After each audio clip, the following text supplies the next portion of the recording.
Hey everyone, welcome to my channel. If you enjoy these videos, don't forget to subscribe. I share content that's easy to follow and worth your time.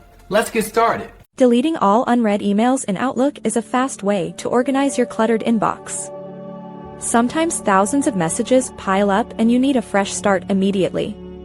You can perform this task on both the web version and the desktop application. First, open your Outlook account and navigate to your main inbox folder. Look for the filter icon located at the top of your message list. Click this button and select the Unread option from the menu. This action hides every email you have already opened and read. Now your screen only displays the messages you have not seen yet.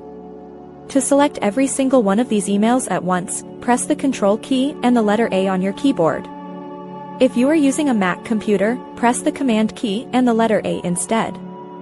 Once all the messages are highlighted in blue, look for the Delete button or the Trash Can icon. Click it to move these emails to your Deleted Items folder.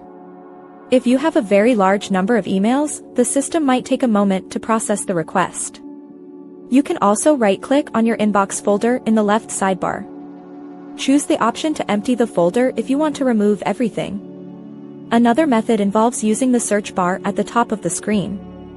Type the words "unread" into the search box and press enter. This will find every unread message in your entire account. Select them all and hit the delete key. This simple process keeps your digital life clean and organized. Thanks for watching. Please like and subscribe.